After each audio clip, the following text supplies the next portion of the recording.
Welcome back. All right, so Utah. We're going to talk about the Utah Mammoth. I do not have a bumper sticker for the Utah Mammoth as of yet, but I did figure that this would fit, and it barely does. It just fits in there. So, Utah Mammoth. And these are Utah Mammoth hockey players. There you go. See, these guys have the jerseys before I do.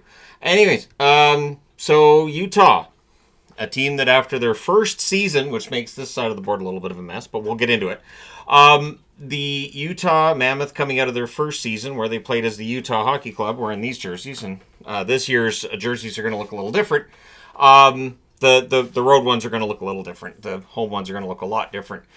But it's going to be interesting to see how this season goes. It feels like there's a little more pressure, a little more expectation. And so maybe this is the year Utah jumps above the playoff line. They certainly stayed in the hunt for a while. They ended up 38, 31, and 13. They did fail down the stretch, but honestly, they were playing some important games right into and after we got into Four Nations. So after Four Nations, they were still playing games that meant something. So looking at this top six, this is a very good top six. The addition of J.J. Peterka really solidifies this top six. So you've got Keller, Cooley, and Gunther, two of the very good young players. Three good young players right there. And then you got Peterka, Hayden, and Schmaltz. I think Schmaltz is the oldest of the six. So outside of that, you got a very good young team here. I've got Hayden as the one to watch. I think Barrett Hayden, he has potential for more points. Definitely, if there's consistency in his game, he can be an excellent second-line center. And for me, the MVP has to be Clayton Keller. I think the offense revolves around Clayton Keller. While Gunther's a good goal scorer and Cooley's a very exciting forward to watch, this team's gonna turn some heads, and the addition of J.J. Peterka could just be what they need in order to get above the playoff line. He's gonna be motivated this year. He of course did not have an opportunity for playoffs playing in Buffalo. Isn't going to want to be missing the playoffs in Utah, so we'll see how things go. Which leads to what I think is a pretty good bottom six as well.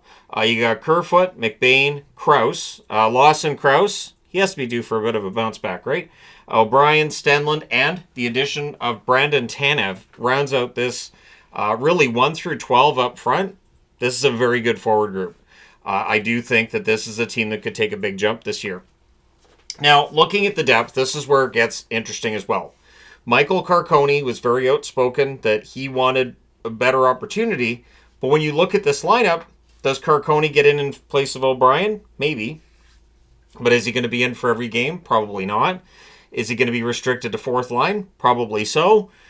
We'll see what happens there. Kyler Yamamoto, Agazino, Hebig, Boot, who is one of their top prospects, McCartney, Lutz, Douglas, Lipkin, Matika, Nord, and Allard rounds out the depth in terms of their forward group. And keep an eye on Boot because he was a top draft pick of theirs, so they will give him a good look at training camp. We'll see what happens there. But this is an excellent forward group. And the defense, pretty solid all the way through, too. So you've got Sergachev, you've got Marino. They're going to hope Marino is healthy for the full season. Ian Cole, Sean Dursey. They're going to hope Dursey is healthy for the full season as well. Oli Mata and Nate Schmidt. Nate Schmidt coming over, of course, from Florida. Now he has that Stanley Cup ring. I honestly think that's another reason to look at the Utah Hockey Club and say, you know what, now that they're the Mammoth, maybe they're a playoff team. Maybe now they go from Hockey Club to Mammoth, maybe they're in because they've made good additions throughout their lineup. And then you get to the goaltending, but first I should get to the depth on the blue line, shouldn't I? Valimaki, Perunovic, DeSimone, Lamoureux is going to try to push his way for a job. He is, of course, a former first-round draft pick by Arizona. Simashev also was a top draft pick along with Boot. So when I talk about top prospects, I just basically do not include players who've got contracts, who may very well end up playing on the team this year, may play on the team right away. At this point, I consider them to be just players the same as everybody else. Connaughton, Zuber, and Onyebuchi rounding out the depth on the blue line. Kevin Connaughton, we know, very good in the AHL, and if you need to call him up for a few games, he can play, and he can clear waivers on the way back down. Now we get to the goaltending, and I'm anxious to talk about the goaltending a little bit because Connor Ingram has now been released from the NHLPA Player Assistance Program. I think the backup job is his. I understand they brought in Vanacek. I think Vanacek will be the number 3, and that Vejmelka is the number 1. Vanacek, he's had some ups and downs, and for my money, if I was picking between Ingram or Vanacek for a backup, I would pick Ingram. I understand he didn't have the greatest season this past year, but Vanacek's numbers have had their struggles over the last few years as well. I would give a slight edge to Ingram. We'll see what they do. Because the depth in net is impressive. You've got Vanacek, then you've got Stauber, and you've got Villalta. So that's 5 goaltenders, and usually you want 2 at the NHL level, 2 at the AHL level, and then that 5th guy would end up in the ECHL. So we'll see what they do. If they carry 3 goaltenders, do they carry 2 and waive either Ingram or Vanacek? Which one would be more likely to clear and get sent to the minors? That's something you would have to consider if you're GM Bill Armstrong. And so there's going to be a lot of question marks for Bill Armstrong and some young players that are going to try to give him a headache. Like, hey, can't cut me from the team because I am ready to play and I'm good enough to play. And so, yeah, Armstrong wants those difficult decisions. He wants to have to agonize over some of this. Andre Tourigny is the head coach. I do wonder if he's going to be under some pressure. If Utah gets off to a slow start, do we see a change being made behind the bench for the Utah Hockey Club? Keeping in mind that Tourigny, of course, was inherited from their time in Arizona. So looking at their cap space, there is still cap space. $6,682,143. So much like a lot of the other teams I've been talking about, there's room here. A deal can be made. So I'm really hopeful that once we get into the season that we'll see a few more trades than we've been seeing in seasons lately. And maybe some movement by teams that need to change things up after a slow start. So the channel vote, only 3% pick Utah to be first or second in the division, which makes sense because you got to think with Dallas, Colorado, Winnipeg, St. Louis, it makes things difficult, right? 33% say third or fourth. So that's about a third of the vote between first and fourth. 52% say fifth or sixth, and then 12% say seventh or eighth. So the overall numbers not quite as optimistic as they are for some other teams, but I'm kind of tempted to see them as a third or fourth place team. I just don't know who they pass to get into that spot. I think this is a pretty good team. Now their schedule in October, 7 out of 11 games are away from home. So they're going to need to be good on the road right out of the gate. And then in November, 8 out of 15 games are away from home. It is a pretty consistently busy schedule for Utah. In December, 8 out of 14 are away from home. In January, 8 out of 15 are at home.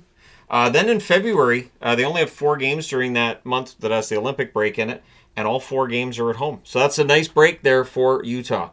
Then in March, 8 out of 15 are away from home, and the reward for having a little bit of a lean towards the road away from home means that in April, 5 games are at home, 3 are on the road. So 5 out of 8 are at home in the month of April to round things out. And if they're playing important games into April, maybe that bodes well for them, right? I don't get into the strength of schedule in this because I think it's kind of weird. We talk about recency bias. Well, if you're talking about strength of schedule for this coming season, obviously your strength comes from last season's numbers. We know this season's going to be different. So at any rate, it will be on these players to get through what's kind of a road-heavy schedule in October, and then the rest of the way things are pretty well balanced.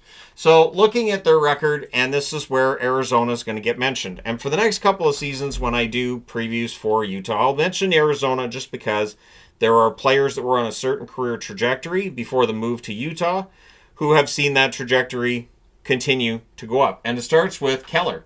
Now, the overall record of the Arizona Coyotes from 2021-2022 through 2023-2024 before the move, 89 wins, 131 losses in regular time, and 26 losses via overtime or shootout. In that period in time, Clayton Keller, the leading scorer, 227 games, 98 goals, 127 assists for 225 points. Schmaltz, 205 games, 65 goals, 111 assists for 176 points. Lawson Krause, 223 games, 67 goals, 54 assists for 121 points. Matthias Michelli, who's now off to Toronto, 169 games, 29 goals, 83 assists for 112 points. Shoot the puck. Gostisbehere, 134 games, 24 goals, 58 assists for 82 points for Gostisbehere before he exits the team. And when you look at those numbers and you look at this year's numbers, some names that double up here, including Keller. 81 games, 30 goals, 60 assists, 90 points. Cooley, 75 games, 25 goals, 40 assists, 65 points. Look for Cooley's numbers to go up this season. Schmaltz, 82 games, 20 goals, 43 assists, 63 points. I am a big fan of Nick Schmaltz. Gunther, 70 games, 27 goals, 33 assists for 60 points. And Sergachev, 77 games, 15 goals, 38 assists, 53 points. He had a very good season his first year in Utah. I would expect him to play, I would think, even better during his second year, now that he'll be more likely to, understand what's expected of him and everything. I think there were some tough moments for him this past season, playing a lot more minutes and not having Hedman to lean on. I think that's a big adjustment for anybody. In net, Vejmelka had himself quite the season.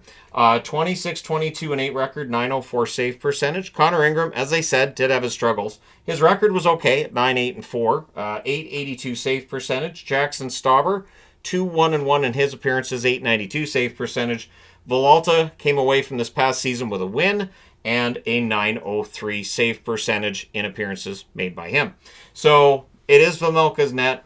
It'll be interesting to see if it's Ingram or Vanacek as the backup, but Vejmelka's going to play 55 games, I would think, at minimum. Now, playoff appearances, there's nothing to discuss here other than the fact that the last time that Arizona made the playoffs was 2020. So for the players inherited from Arizona, they might be a little bit hungry for some playoffs because they haven't had any in a very long time. And in the case of the young players, they haven't played in the playoffs at all. So I would expect that to be a bit of a rallying cry. Adding Tanev, adding Schmidt as well. These are veterans who want to appear in the playoffs. I do expect them to help this team get better. And then when we look at the numbers, some decent numbers. Their power play was 10th in the NHL at 24.2%. Their penalty kill 15th at 79.3%, so right around league average. Their goals for, they were 21st in the NHL at 2.93 goals per game. Goals against, they were 17th at 3.01 goals against per game. So they're going to want to score more than they allow. That's kind of a standard thing. If you want to win hockey games, you have to score more goals. I am still waiting for the day that they say, here's our keys to the game, score more goals. Okay, there you go, it's done. But either way, it's going to be an interesting season for Utah. I know that fans in the area are just excited to have a team, and that's still a thing. And now that it's going to be the first year where they have the Mammoth logo and branding and jerseys and all that, that's going to add to the excitement as well. The real pressure might be in year 3. However, if this team occupies a playoff spot, say going into the Olympic break, that's going to turn up the pressure just a little bit because the trade deadline is shortly after the All-Star break. So teams will have 3 weeks to really sit around and think about what they're going to do, and call out to other GMs and see what the market looks like. Could be an interesting season. And like I've said, with so many teams actually having cap space this year, it makes things a lot more interesting to follow with the National Hockey League. But let me know your thoughts in the comment section below. Do you feel like Utah is ready for that improvement, and that maybe for the first time in a while, the organization that goes from Arizona to Utah, that maybe this is the year some of these guys see their first playoff games, or are they still further out than that? Let me know your thoughts. Hit like and subscribe in the event you may not have done so already. Thank you guys so much for all your support. I will talk to you again soon.